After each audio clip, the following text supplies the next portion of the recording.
Looking to get more wins in Ark of Osiris? In this video, we are going to give you the 4 emergent strategies that have been dominating Ark of Osiris League gameplay. That is the very top tier of players. And we're going to give you very specific tactics that you can start using with your alliance right away to get more wins in Ark of Osiris.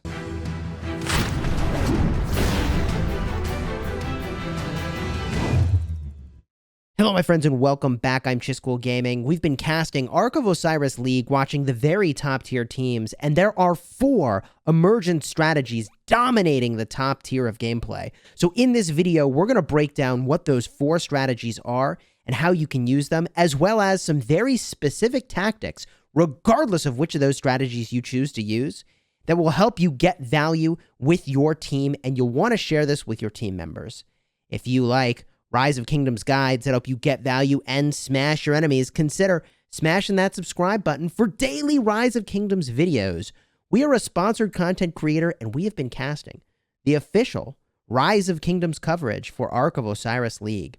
Here are the 4 top-tier strategies that we have observed, and heck, to show them to you, let's go pull up a map of the Ark of Osiris. All right, here is our map of the Ark of Osiris, the 2 starting zones, and then the map laid out. We'll zoom in for different portions where that's necessary, so don't worry that you can't read the details here. Now, the first strategy that has been emerging that I find astonishing is a provisioning strategy. That's right, teams are pulling down 13,000 points. 13,000 points, worth almost as much as 4 Ark of Osiris captures, provisioning on the map. Now, there's a number of reasons why this is the case. The folks that are doing that provisioning are typically doing so in this area right over here. If this is their starting zone, they do it toward the safe end of things. Now, there are 2 reasons that this strategy has evolved in Rise of Kingdoms. This was not always a strategy. Only recently did this become so popular, and the reason is twofold. First, there's now an alliance skill that you can use to increase your gathering speed. Huge, totally game-changing, gets a ton of points that way. The second thing that makes this so powerful is that you now have a lot of gathering gear. Equipment was not in the game originally when this game mode was created. And now that there is all of this gathering equipment that enhances your gathering speed, yeah, like you can do some really crazy stuff in this game mode. Now, look, you're going to have to do some other things besides provisioning. You'll have to pick if it's going for buildings or going for arcs. One of those 2 things will be necessary in order to win with a provisioning strategy, but going that route can really catch your opponent off guard, and people turn in those provisions in the final minutes of the match and score an unbelievable, unexpected amount of points. Now let's talk about the next strategy. This is strategy number 2 that is, I think, more popular, and that is an altar overwhelm strategy. Now, I'm going to describe what we call an inside lane and an outside lane. Inside means it's on the close side toward the Ark of Osiris. Outside lane, I'll label with the O's over here. This is the outside lanes. Those are far away from the Ark of Osiris temple area. Now, this overwhelm inside lane attack strategy is where, if you are this team in the bottom, you send a large number of people to the Shrine of War as the starting point, then come through the desert altar, try to take this, swing around the back, take the Ark. Okay? You like my drawing skills here? But that's the core idea behind this strategy. You send an overwhelming number of players on the inside lane from your side through your Shrine of War to their desert altar, or you could go through your desert altar to their Shrine of War if you'd rather have the stats rather than the point scoring building. Both of those strategies are fine, but a lot of people use this overwhelm strategy through the Shrine of War to their altar, A, to get more points by capturing their altar, and B, in order to protect their Shrine of War. This strategy is so popular that the worst case that happens is that, okay, you don't make it past the desert altar, right? You attack the desert altar, you don't get it, fine. Or even worse, the enemy meets you halfway, you battle over here for a bit, and then both sides end up swinging around the sides and going to the temple area afterwards. That's the worst arrow ever. My God, you get the idea, okay? So this protects your structure surges forward to their structure if they're weak there, and you can use that overwhelming presence to go take the Ark. One way that you can do this successfully, by the way, is to weight more players onto one side. So for instance, instead of having an even split of players, you might have, let's say, 18 players on this side, 12 players on this side, and that makes your overwhelm a good bit more powerful and honestly quite effective. Now, the reason, again, I like this inside lane attack rather than the outside lane is that the inside lane is so close to the temple, right? It's so close. It's so easy to change what you're doing, adjust to the Ark, and help your team get some points there. Now, the next strategy that you could use, and this is probably less popular, but we saw this in literally the day that I'm recording this, we saw this in today's Ark of Osiris top 4 matchup with the team that was doing provisions, is an outside lane attack. So because so many teams are stacking more players toward the inside lane, an outside lane attack says, okay, if they're putting all of that attention on the inside lane structures, I'm going to go to the outside lane where they're weakest and overwhelm them there. So it's an outside lane overwhelm. You send your players to the outside lane through either the Shrine of Life to their Sky Altar, and you do that if you want to go for the higher point scoring building, or you go through your obelisk, through your Sky Altar to their Shrine of Life. Now, the advantage, again, of doing this is that most teams are concentrated on that inside lane. And because they're concentrated there, you have an opportunity to have an easy time overwhelming them in the outside lane. Now, what's the worst case that happens? If you're going through your altar, then hey, that you meet them in the middle of the field, you can defend your altar. That's kind of fine. Worst case on the other side, you meet in the middle of the field here, and you defend your Shrine of Life. Not the end of the world, right? The outside lane attack, however, is not as popular because the distance from the outside lane is much, much greater if you want to go and support the temple area, right? So you've got to do a lot of traveling if you're rocking an outside lane strategy. What we saw in today's set of games was an outside lane strategy combined with provisioning, and I thought that was a pretty smart and unique combination. Now, the last major strategy I want to share with you before we get into some of these really effective tactics that teams are using is a defensive strategy, okay? Another strategy you could use is to say, you know what? We are not even going to push forward. We are going to hold the line and try to just hold our structures. The defensive strategy is actually an Ark of Osiris strategy, where you're actually planning to win by taking arks, okay? So you want to go even on buildings and take the arks to win. To do that, you stack more players on the inside lane. You shift those players to the middle when the Ark of Osiris time happens, and you shift the outside lane to either cover the inside lane structures or to also go middle when that time comes. That way you have huge pressure on the middle, and you might lose some buildings while you take the Ark, but you ensure you go all in on that Ark of Osiris to get those huge points, and that is a way to try to win with a defensive strategy.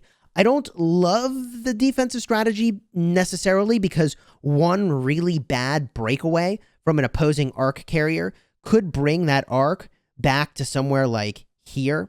And if you're coming from this team, you now have a lot of extra distance that you have to march that you otherwise would not have had to march to try to get to that Ark. And that is a distance that the opposing team does not have to travel. When I draw these lines, you really can see it's a whole heck of a lot further that you've got to go to try to get back into the fight to try to get that Ark, okay? So that's a strategy that I personally do not like, the defensive strategy, but it is something that teams have been doing successfully.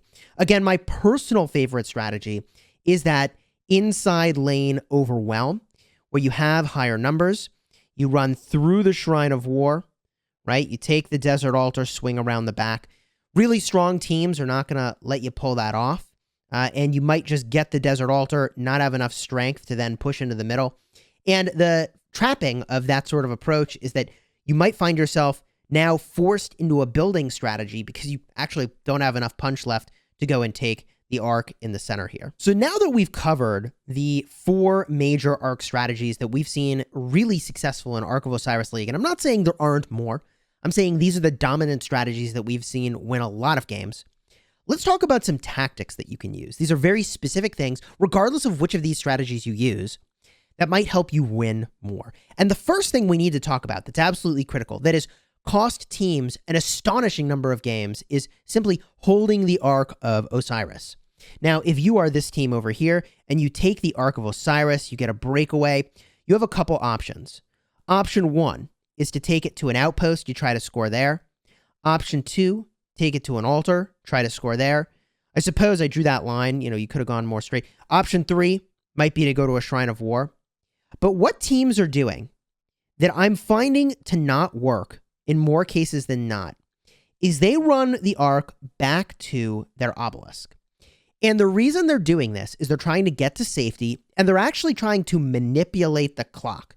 They're trying to run down the time, and they're saying, hey, if I have an Ark worth of points more than you do, and I just hold on to this Ark, right? Like, you can't win, right? Like, if I hold the Ark, and you can only hold the Ark for 15 minutes before it resets in the center, but if I hold the Ark, I can force you into having fewer opportunities to capture the Ark at all. And if your team is worried about your ability to get the Ark, you would think, oh, this makes sense, right? Like, we're not sure we can get another Ark, so let's just hold on to it for as long as we can. And this has cost more teams wins than not. Look, you've got to make an assessment if you're going to hold Arks as to whether or not you are the dominant force in the matchup. And if you are the dominant force, you want to capture as many Arks as you can. If you overpower your opponent, just roll them over every time in the middle. You go here, you slay, you score the Ark. Easy points, okay? And in recent history, we've seen this backfire a number of times. First time, full respect to JWM. I mean, they are astonishingly good in the middle. Like, I could not believe how powerful they were when they went to the Ark. Like, my mind was blown. I've never seen a team get more wrecked in the middle than when JWM was wrecking people. But they held on to the Ark in their top 8 matchup, and they did it twice. And then they lost by like a margin of points where like all they had to do was score every Ark. They were rolling the other team so hard. It was astonishing. Like, more often than not, this fancy hold the Ark thing is not working out for teams. And it's honestly hard for people to assess in the middle of the matchup. Like, hey, should we be holding the Ark or not? You're probably just better off scoring it. And the second reason that that's really important to do, and I'll have a card up in the top for this video, my mind was blown, right? So the team takes the Ark back to here, and they're chilling. They're chilling back by their obelisk. They like had this really amazing fight in the middle. They barely won it. They escape with the Ark, and they're like, cool. All right, we got the Ark. But then, remember that outside lane strategy I was telling you about? The opposing team swept through here. They came on in, took the Shrine of Life, swept through here. The carrier didn't know what was happening. They took the obelisk. They took the obelisk, and they took the Ark, and they almost scored the Ark. Right? The enemy team marched all the way around, sneaky style, outside lane. They almost scored the Ark. It was totally insane. You've got to watch that after you finish this video. Totally nuts. Holding the Ark is fraught with risk, okay? It is fraught with peril. Just score the damn thing. You probably are not able to assess what the right thing is. And if it's just a coin toss, just get your points on the board, okay? My opinion, you can have someone who maybe is an expert at this and they think they're able to get it right. Most people think they can get it right and they don't. Okay. Now, the next thing we need to talk about is another tactic, and that is backfield strategies. Now, look, these buildings over here, these outposts, score a huge amount of points. It's very common for teams to send super speedy marches back to assault these different outposts and rotate around literally all game long.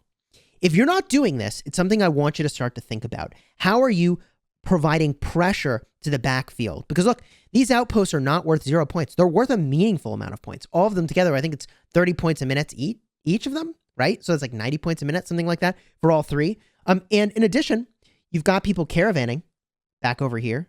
Go wreck the caravanners. Go wreck the caravanners, right? Like you're back here anyways. Go start wrecking stuff, right? You go all over. You wreck the caravanners, and chances are that these caravanners are not ready to handle multiple marches bearing down on them. And if you actually defeat a caravaner in the caravan, okay, so they have to be in a caravan actively farming. If you defeat them while they're still in there, they lose all their bounty. Seriously, they lose all their points. So if you catch somebody off guard, they get super, super wrecked. 10 out of 10 would recommend that you have a strategy for getting into that back line and doing some serious disruption, okay? Now, the next tactic I want to talk about is something that has not changed for a very long time, and I don't know if it ever will, and that is rallying the obelisks on both sides. Okay, so if you're this team, you want to send out 4 rallies.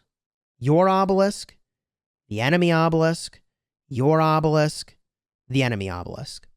And what you want to do is different depending on which of these things you're rallying. When you rally your own obelisk, what you want to send is a super fast march as the captain, all cavalry. So you want to use like double C and con as a combination, okay? Super fast. When they get there, switch the captain to a proper garrison captain that you put in the rally. I don't care if you use Richard and Charles, but you don't have any infantry in there. I honestly don't care. Put a proper captain in there, even if it's Richard and Charles. I'm not saying that's like the best captain in the world. Switch to them, even if it's all cavalry, okay? So that then you've got some garrison captains defending the structure until more of your forces arrive. Because what you can do, what you can legit do, okay, is if you end up catching the enemy off guard, you could take their obelisk, and that's a really bad situation for them. The other thing that more often happens is that you cancel this rally. The rally starts to make its way up to here by the desert altar. You can cancel here and then have the marches go and defend your altar, or you cancel when it's up here by the enemy's structure and you go and assault their structure instead. Sometimes people do a swap to the outside lane and attack something that's higher point value like the sky altar, or something less defended like the Shrine of Life, depending on, right, like which angle you're coming through here. But you have really a tremendous amount of flexibility by launching that rally on the opposing side obelisk, and that leverages the fact that your alliance technology gives you, in your rally, extra march speed. So you move way faster than you possibly could have moved. So that's a tactic I really, really like. You could use all calves for that rally if you want speed. Most people these days are using infantry to get some really powerful marches downfield, and that's a tactic I like a whole heck of a lot. It feels incorrect to start a matchup without 4 rallies going from your team on your own obelisks and the enemy obelisks. What's debatable is if you should be rallying the enemy outposts. That is debatable. Some people say no, because that structure can only have 500,000 units, which is less than 2 full expansions worth of troops, because, you know, a full expansion can have 310,000. I don't have a strong preference here. As long as you find a way to do backfield disruption, I'm happy. If that means you're rallying it, fine. If that means you sneaky walk your way downfield, also totally fine. The next thing I want to talk about is distracting your enemies. Anytime that you can get your opponent to commit more marches to you than you commit to them in any one place in the map, you're winning. Let's say you launch a rally on the enemy's obelisk in the middle of the matchup, and you send 5 marches in that rally downfield. If the enemy spends more than 5 marches defending, then you're winning that situation. If they send 7 marches to defend this thing, you are net positive 2 marches on them, right? You're forcing them to put 2 marches back over here that could have been somewhere else. They could have been caravanning. They could have been getting arcs. They could have been doing literally anything. The only thing you got to figure into that calculus is like, hey, but you marched a lot further than they did, right? So it's not perfect science to say, oh, like our 5 marches, their 7. But you get the idea. If you can get the enemy to commit more marches than you do to a certain area, then you are going to be winning in that situation. One way that people do that is, again, with those super disruptive backline forces taking outposts that often, like, teams will then try to defend them, or they'll go and have someone running around chasing you. And, like, look, your 1 to 3 marches can do so much work just hitting whichever of these structures is vulnerable. It's honestly pretty astonishing. So try to get into those situations where you're forcing the enemy to commit more marches than you are to that end. One thing that is really misunderstood, and I myself have made this mistake, is that if everybody is battling for the Ark, okay, Huge battle going on for the Ark. Huge battle going on, and really this is all mixed up. One thing you might be tempted to do is like rally the enemy's altar. And you might think, well, I sent 5 marches to rally this altar. And those 5 marches are unsupported. No open field support. It's just 5 marches in a rally. You actually have profoundly gone negative in terms of distracting the enemy and committing more marches than they did. Because the thing about that the enemy needed to do is they probably were going to keep this sky altar full of 5 marches anyways. The enemy team, I'll draw it in black. The enemy team was probably going to have 5 marches in here anyways, okay? They probably would have had 5 marches in here anyways. So you actually just validated those 5 marches being there.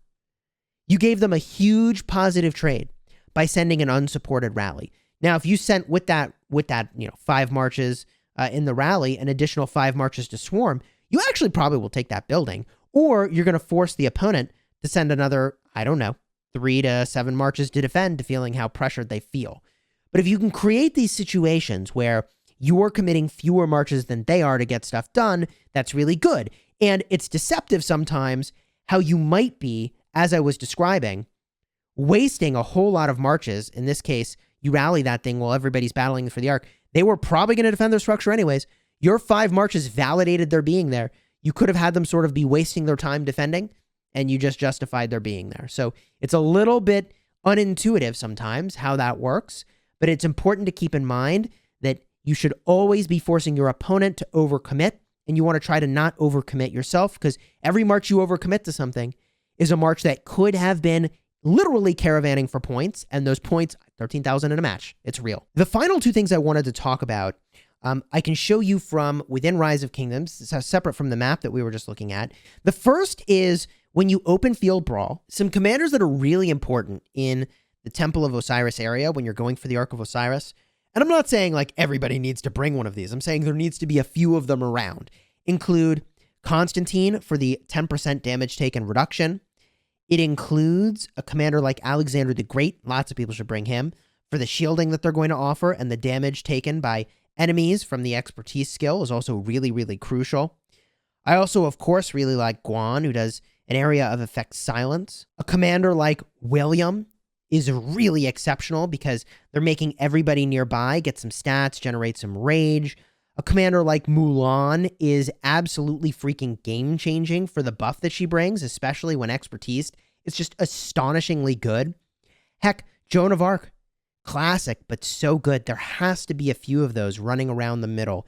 Now, I'm mentioning this because teams often forget to bring them. It's astonishing, but super real. It's super real. So make sure that you know, like, hey, we have a few people, not too many, but a few, that are bringing these crucial commanders. And everybody else should be looking to bring commanders that do massive amounts of area of effect damage. Things like YSG are really, really effective in those huge brawls. Even Ethelfled is astonishingly good. So good news for free-to-play players. Commanders like Ethelfled, Joan of Arc, Mulan, like they are all delivering tremendous amounts of value in the middle. And like, look, you all know that in my guides where I advise on exactly which commanders you should invest in, and I'll have a card up in the top for that if you want to watch that at the end of this video. It's no secret that I recommend that you invest in commanders like YSG and then Alexander the Great, who are amazing in the middle. It's remarkable how effective those commanders are. You want to bring them. Now, the final topic here, and I recognize that this has become a pretty epic video, is simply going to be choosing the right skills. There are some skills here that are incredibly popular. I'm going to very briefly run through what those are and how they're best deployed so you can start getting value from those. The first 2 are actually really good here, Running Charge and Swift Stride, used as you might expect to get to the temple area, to capture the Ark, and to return that Ark home safely. I have not seen Hard Push or Relentless Siege get much use. Also, Teardown is used infrequently, but War Drums and Mystical Formation at 2 energy a pop are both astonishingly good. Increase the defense of up to 30 troops within area by 50% for defense and 80% for attack for 180 seconds. That's a very long duration buff, and that is an astonishing amount of stats. Both of those are very, very powerful. I strongly recommend that you use them. The mistake that is commonly made with these is activating the buff maybe a little too soon. You waste some time. A bigger mistake is probably activating it too late.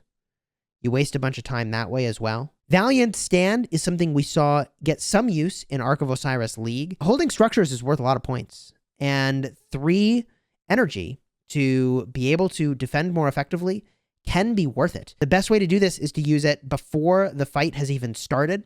You got to be good at predicting when a fight's going to be really crazy, and that enables you to commit less to defending to get the same outcome. It's honestly pretty significant. Now, Mending Pouch, Timely Support, Divine Haste, none of these are really deployed in the meta. Insatiable Desire is what I was referring to earlier in the video for gathering speed of all Alliance caravans increased by 50% for 5 minutes. That is scoring astonishing amounts of points.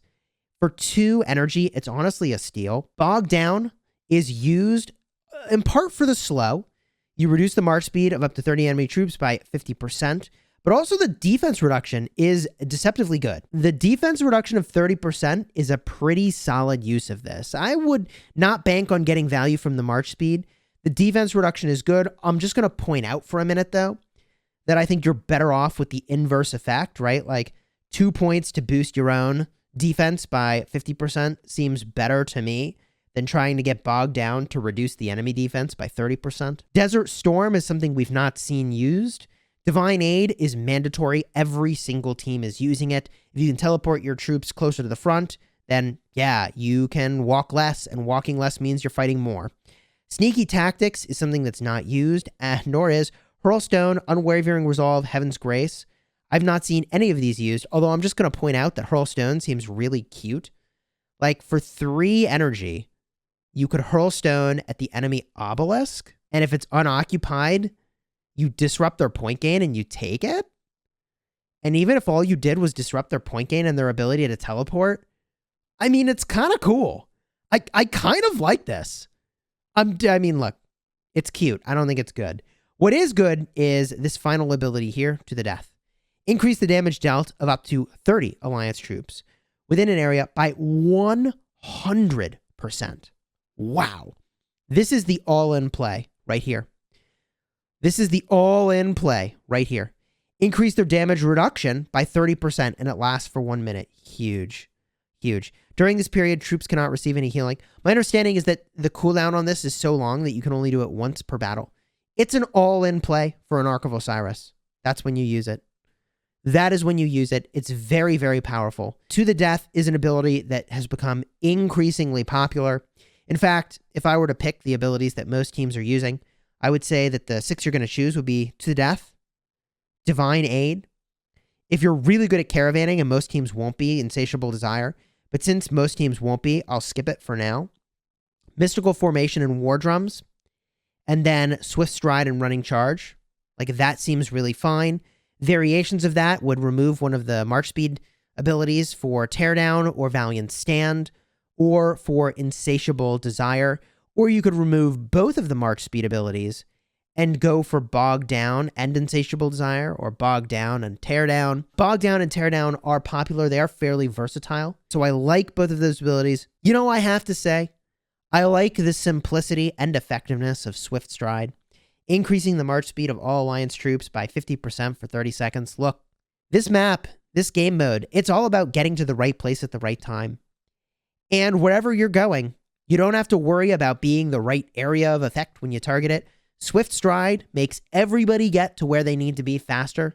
And as long as you actually needed to get there faster, that is value. And in most cases, yeah, you're going to get a lot of value from that one. Hopefully you've received some value from reviewing this guide. If you did, do me a huge favor. Subscribe to the channel so you can get more Rise of Kingdoms guides straight from my brain to yours.